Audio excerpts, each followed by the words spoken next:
The sun dipped low, casting jagged shadows over Willow Creek's manicured lawns, when Karen's voice sliced through the evening calm.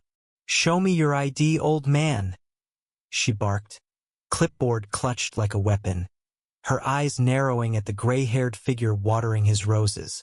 Neighbors froze, curtains twitched, and the air grew thick with anticipation. Karen, the HOA's self-appointed queen, had terrorized the block for years, finding kids for chalk drawings, measuring grass blades with a ruler, even reporting Mrs. Lopez's unauthorized mailbox. But this, accusing a quiet newcomer of trespassing on his own property? It was a new low even for her. Grandpa, as the street called him, turned slowly, his weathered face unreadable.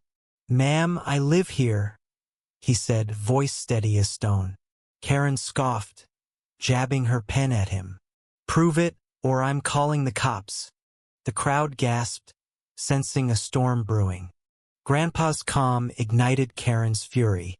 She'd built her empire on fear, her HOA rules a noose around the neighborhood's joy. Last month, she'd fined a veteran for flying an American flag too high. Now, she saw Grandpa's refusal as rebellion. "You're nobody," she spat, unaware of the irony. But whispers rippled through the crowd. Mrs. Lopez leaned toward a neighbor, murmuring, "That's Judge Thompson." The name sparked recognition. Judge Thompson, retired but legendary, had dismantled corrupt HOAs in courtrooms across the state. Karen, oblivious, kept ranting, demanding his papers like a tyrant unhinged. Then, a twist. A teenage girl, Mia, pushed through the crowd, phone raised, live streaming the showdown. "This is going viral," she shouted, her voice trembling with defiance. Mia, Karen's former babysitter, had quit after Karen docked her pay for smiling too much. Now, her camera was a weapon, exposing Karen to thousands online. The confrontation escalated as Karen lunged for Mia's phone, screaming, "You're ruining me!" Grandpa stepped between them, his presence a quiet thunder. "Enough," he said, pulling a worn wallet from his pocket, not for ID, but for a folded paper. He handed it to Karen, who snatched it, expecting victory. Her face paled as she read. It was a court order, signed by Judge Thompson himself, dissolving Willow Creek's HOA for abusive overreach.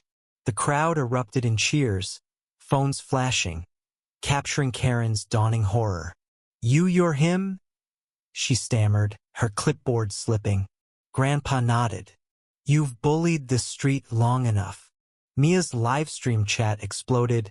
"Karen's done." But Karen, cornered, lashed out, accusing Grandpa of forging the document, her voice shrill with desperation. The neighbors, emboldened, closed in, chanting, "No more fines." Karen's empire crumbled in minutes. The police arrived not for Grandpa, but for her, after a neighbor played Mia's video showing Karen's attempt to grab the teen. Handcuffed, Karen wailed, "This is my neighborhood," as officers led her away. The crowd fell silent, watching her vanish into the patrol car, her reign reduced to a pathetic echo. Grandpa turned to Mia, his eyes warm. "You're braver than I was at your age," he said. She grinned, tears streaking her face. The next day, Willow Creek woke to freedom. Kids drew chalk murals, flags flew high, and mailboxes bloomed with color. At a block party, Grandpa shared his story. He'd moved here to retire quietly, but Karen's tyranny stirred the judge in him. "Justice isn't loud," he told the crowd, "but it listens." Mia, now a local hero, posted the court order online, sparking a citywide push to reform HOAs. As the sun set, painting the sky in hues of hope, Willow Creek felt alive again. Karen faced charges for assault and harassment, her name a cautionary tale. Grandpa, tending his roses, became the street's quiet guardian, proof that one voice calm, resolute could topple a tyrant. The neighborhood vowed to stay vigilant, knowing freedom demanded courage. Mia's live stream, viewed by millions, inspired strangers to challenge their own Karens. The story's heart lay not in Karen's fall, but in a community's rise, stitched together by a judge's wisdom and a teen's daring. What do you think? Did Karen deserve her fate, or was the neighborhood too harsh?